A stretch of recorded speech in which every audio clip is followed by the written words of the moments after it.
In less than 5 years, an astronaut will be stepping out on the moon to conduct man's first real exploration of our oldest satellite. It will have been a long voyage, carrying him far from his native land, planet Earth, into a strange and airless world. To survive, he must carry with him a bit of his familiar environment. How bioengineers are designing a spacesuit that will support astronauts on a round-trip lunar mission is our story today on Science Reporter.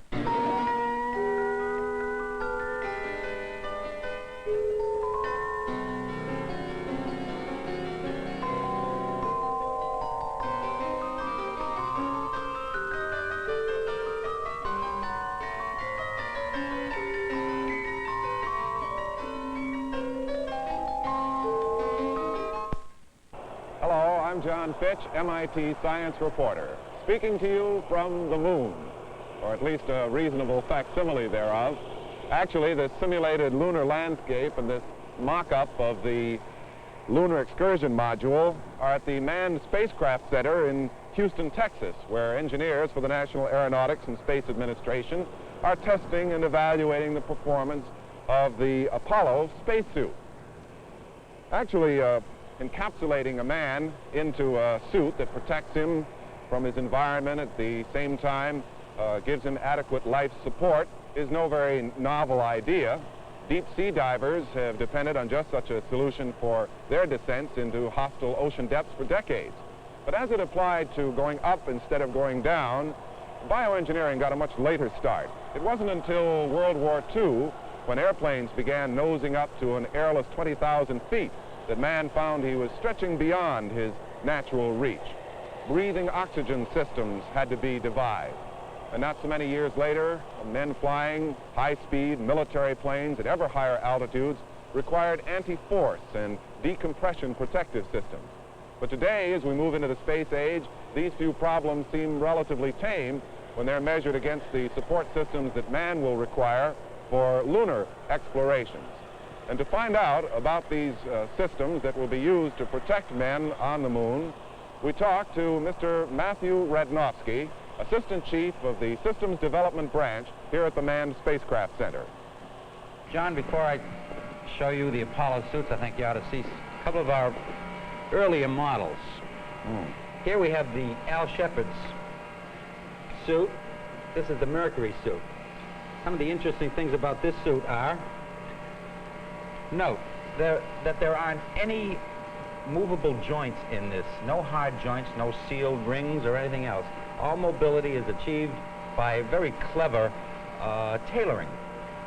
You can see artificial brakes that have been sewn into the suit, realizing, of course, that this entire suit is simply but a bladder, and that the restraining garment on the outside is what allows us to have mobility. Note in the elbows that we have no special joints, simply through the use of this unidirectional restraint, we're able to get a certain amount of mobility in the elbow. I mean, if you didn't have that, you'd just sort of be out like a balloon? Exactly. He would inflate and be almost rigid. He just about couldn't move at all. This green bottle is interesting. This is the way we originally sealed our helmets, the visor. See, this visor moves up and down, and by inflating a seal that's around the periphery of it, we achieve quite an excellent sealing of the entire suit. Was this a really significant step forward in suits, or was it? Not really, because this suit is really based on a developmental item that came from the Navy. This suit, as it stands, is very similar to the Mark IV Navy suit, which is used in conventional high-altitude aircraft with some minor modifications. In the hand, we've added a different kind of a palm restraint in here. But generally speaking, this suit doesn't differ significantly from the Department of Defense model. At the moment, he's simply being ventilated by a ventilator here, which keeps him cool until he would be attached up to the spacecraft itself. What about the next step? Well, the next step after the Mercury suit is the Gemini, and here we have. Oh yes, this looks familiar. This is a suit very similar to this, in fact, identical to this, was worn by White in his extravehicular excursions. This suit is covered with a material called Nomex, a very high temperature nylon, which will withstand very high temperatures, about 700 degrees. Is that because the sun's shining on him out in space? Yes, although under these circumstances, this is primarily used in case the spacecraft itself got hot on the outside and he touched it, yes. he wouldn't be burnt. Also, it would protect the material underneath. Remember, the temperature outside can be up to about 250 degrees. Well, now, this actually had to support life for him out there in space with nothing but an umbilical cord. That's right. Under White's flight, or in White's flight, he received his oxygen through this port, through a long umbilical, and it was simply ventilated through him. Part of the flow rate of the oxygen came down over his visor, right here. And also, it might be interesting to note that he used very low flow rates because he didn't do that much work. He worked hard, but not much harder than he would normally, either inside the spacecraft or, for that matter, on Earth. The suit itself was equipped with glove lights. I don't know if this, yes, we have them shown here, which allowed the man inside the spacecraft, when he was inside the spacecraft, to scan his instruments without destroying dock adaptation when he was on the dock side of the Earth. Well, now, what kind of a suit will they wear on the way to the moon? On the way to the moon, inside the cabin, they probably won't need a suit at all. Let me come over here and show you what they will be wearing. Here's our constant wear garment. Oh, really? This looks like a set of long underwear. Well, that's just what it is. It's a modified set of long underwear used as a carrier for the electronic equipment for amplifying the signals that come out of the biosensors. Here's one of them is hanging out now. This is stuck right against the skin on the inside. Let's see. Well, you mean this is all they have on inside the... That's all they'll have on inside the command module. There's no reason for a suit. Remember, the main reason for a suit is to protect the man against low pressures, very low pressures, and at the same time, in the event of returning to the Earth, they would have to have environmental protection against the Earth's environment, hostile environment, in an emergency. But normally, under normal conditions, we don't expect them to wear a suit. A true shirt-sleeve environment is what we expect to achieve. Well, then, once they do get to the moon, though, can they wear something sort of like the That's something Gemini else suit? again. There's a whole series of problems associated with the very hostile environment of the moon. For instance, we have to protect the man against the thermal loads that he will encounter in working very hard on the moon's surface. We have to protect him against the micrometeoroids, which are a constant source of potential danger, and also the secondary ejecta. These are the splashes of rocks that come up when a single meteoroid would hit the ground, let's say, close to the astronaut. We have to protect the man against the infrared and the ultraviolet radiations, which are not at all reduced by the lack of a atmosphere around the moon. We have to protect the man against the very hot and very cold temperatures associated with the surface of the moon. There are a whole series of them. We have to provide the man with a self-contained life support system. This life support system would include a whole series of items which we can discuss later, in which I can demonstrate to you quite easily. Well, now, how are you going to solve all these problems? Well, it's interesting. Here we have an indication of our... Hand with us. Thank you. Here I have a mannequin dressed in a liquid cooling garment. If you'll note, the inside of this garment is covered with small tubules. These little tubules are filled with water. They are actually filled prior to flight. And by conduction, by causing a flow of water through the main branch and then returning it from this secondary branch, we have the ability to pick up heat directly from the skin, which keeps the man's temperature, skin temperature, down, and therefore stops him from perspiring. Well, now, why can't you just use the regular air conditioning with Normally air? you do. Normally you do simply blowing cold, dry air across the skin, and this is supposed to pick up all the perspiration associated with his work. But on the moon's surface, we expect the man to work very hard, extremely hard, almost twice the rate that he works on the surface of the Earth.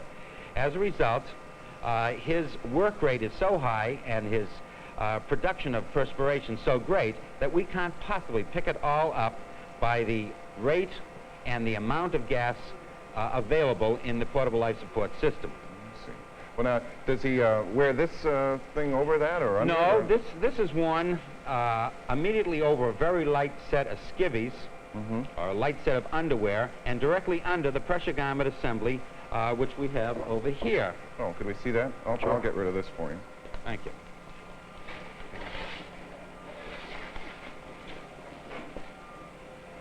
Oh, this does look quite a bit different from that Gemini suit that we saw. It is. This is one of our earlier models of the Apollo suit. Note the joints particularly. This is a demonstration of a constant volume joint concept, which was submitted to us by one of the contractors who ultimately won the contract for the moon suit. What do you mean by a constant volume joint? Well, under this design, or in this design, the man can move, and when he moves, he doesn't disturb the column of air so that the internal pressure remains constant. Oh, he isn't trying to squeeze air when he tries to move. Exactly. If indeed he'd squeezed air, the force and work associated with doing that would almost prevent him from making any sort of motion. There's a great deal of work anyway, and we want to keep this to a minimum to make normal motion. He's not pressurized at this time, again, being ventilated simply to keep cool. Could we see the actual Apollo suit? Yes, let's take a look at the suit now. Now, it seems to me he's walking a little more stiffly than the other Well, this fellow. man is pressurized now. He has 3.7 psi. That is, there's almost a little over 3.5 pound differential pressure in his suit. It's slightly inflated, a little more than the previous suit. Is it all right to... Surely. But you can see that there is a considerable pressure associated with this mode of operation. The gases are ventilated. The incoming gases come in here, go up to his helmet, and then pass over the front to stop it from fogging. And a portion of the gases. The rest of the gases go down to the extremities, to his fingers and to his toes, and then come back, are collected, and come back through here. When the astronauts leave the LEM for their exploration of the lunar surface, they'll strap on one of the most important parts of the extravehicular mobility unit, the Portable Life Support System, or PLSS. To learn about this unusual backpack, we visited the Hamilton Standard Division of United Aircraft in Windsor Locks, Connecticut, where the PLSS is manufactured. We talked with Mr. Ronald Lang, project manager for systems engineering. Here in our space lab, I'd like to show you a full-scale mock-up of our portable life support system, or backpack. This, when used in conjunction with a pressure garment or spacesuit, gives a man all the required essentials for life support. As a matter of fact, it has everything that a spacecraft would have, with the exception of a propulsion system. We don't have any rockets. No, we use our legs for the propulsion. When a man wants to put this on in the vehicle, he disconnects the oxygen supply that goes to the suit, that's going and coming from the suit. He disconnects the water that goes to the liquid-cooled garment and back, and this is an emergency oxygen system that goes into the helmet, and then an electrical umbilical.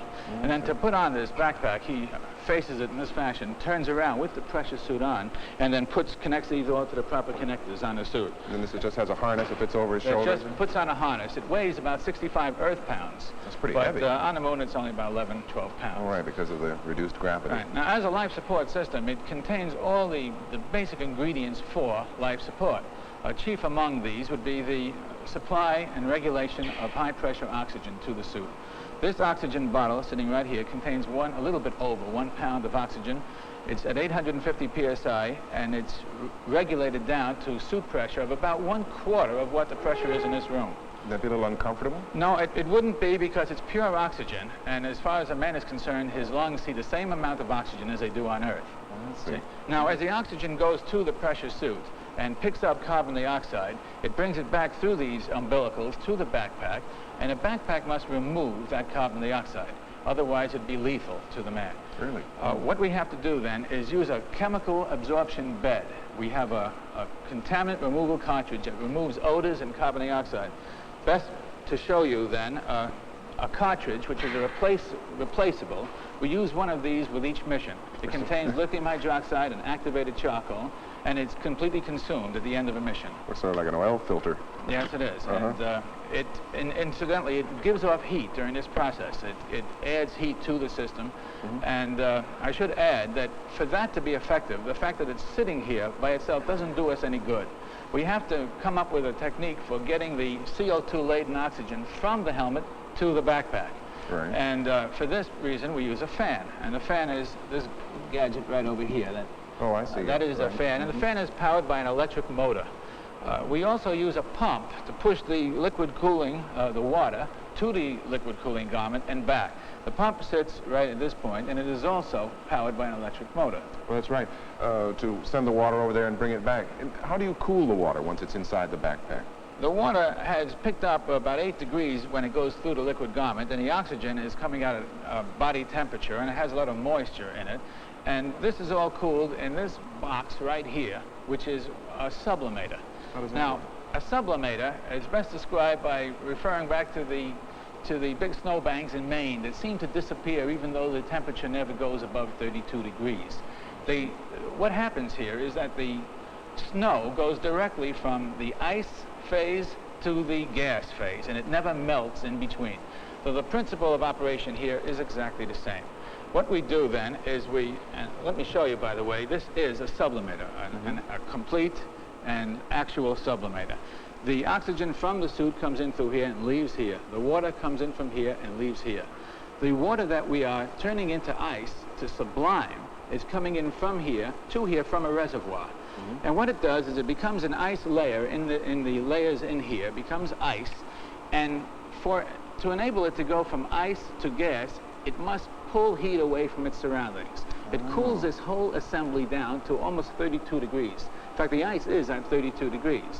And in so doing, the oxygen and the water that go through here are cooled down to the levels that we have to have. That is very interesting. Well, we have other things that are in this backpack that are not life support elements per se. Chief among these are communication. We have a communication subsystem which sits right on top of the sublimator and is cooled by it. This is the antenna, and this is the connection here. So that he can talk back to the LEM?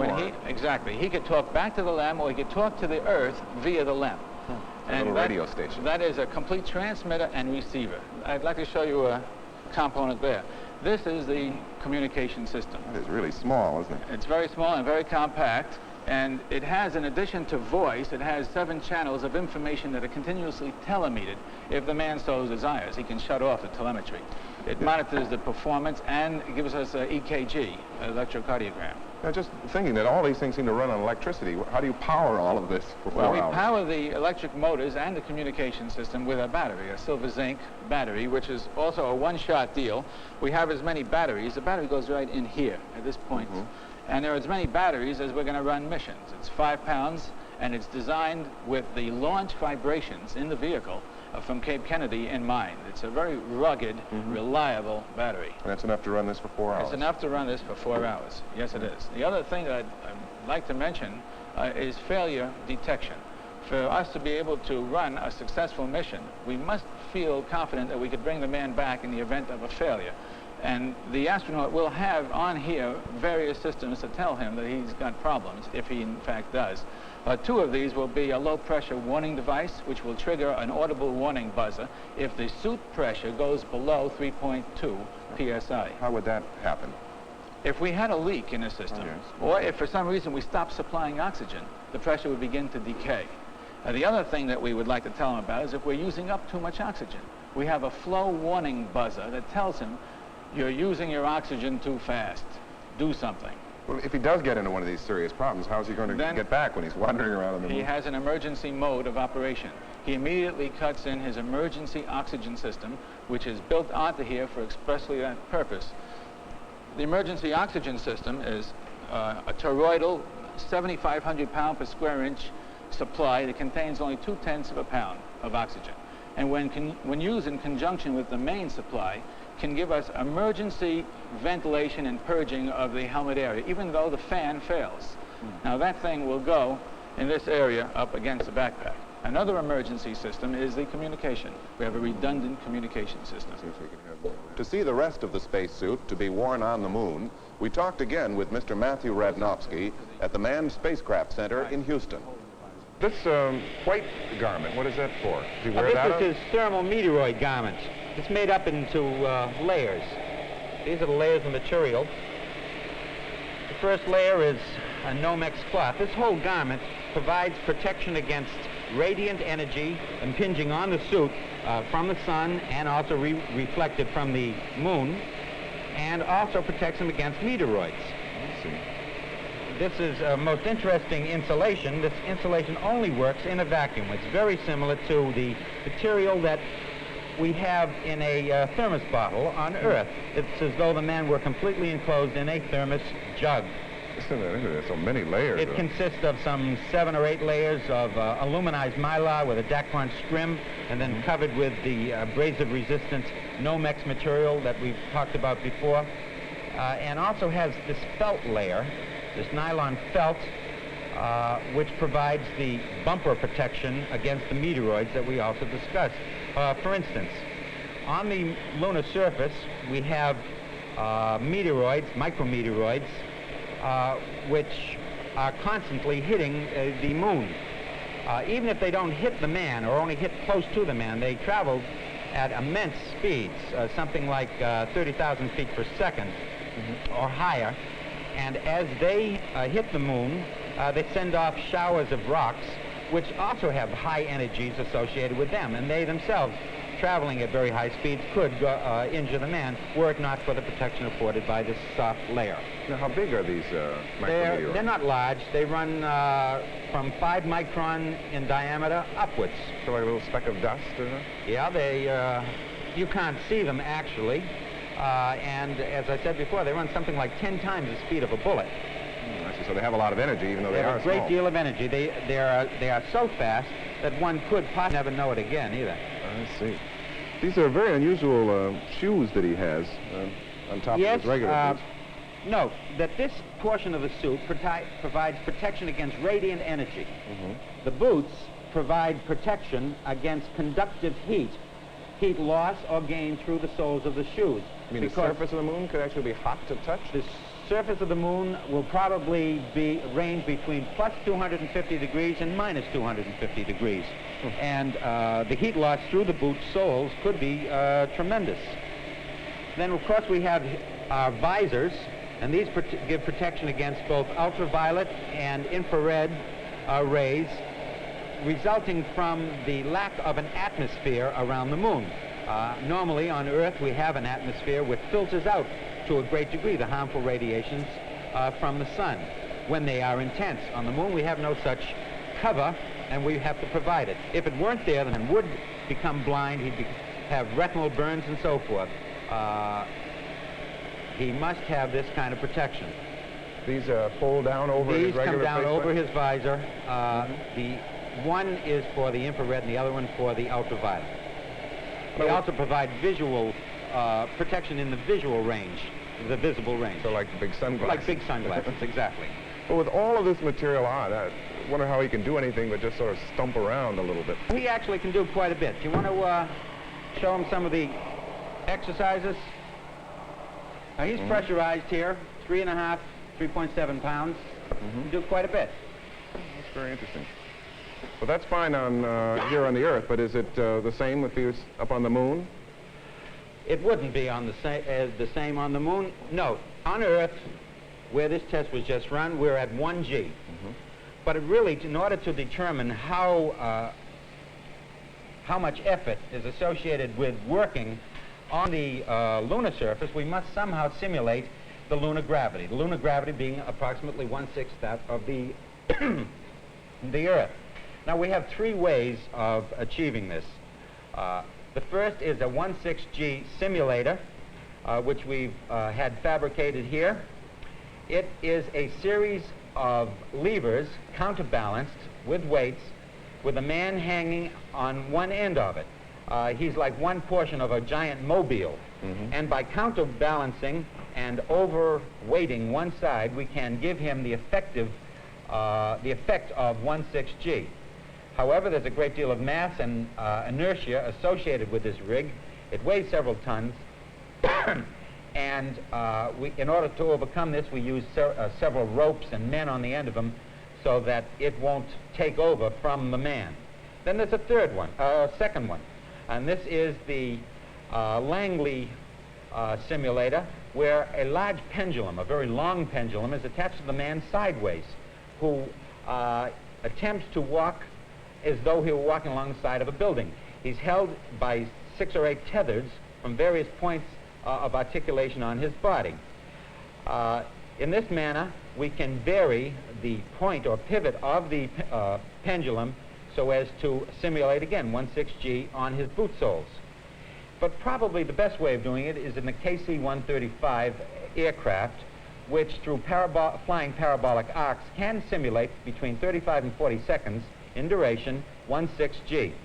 And we've done most of our tests, our most effective tests are done at altitude in the KC-135 craft. Now, these are supplied to us by the Air Force.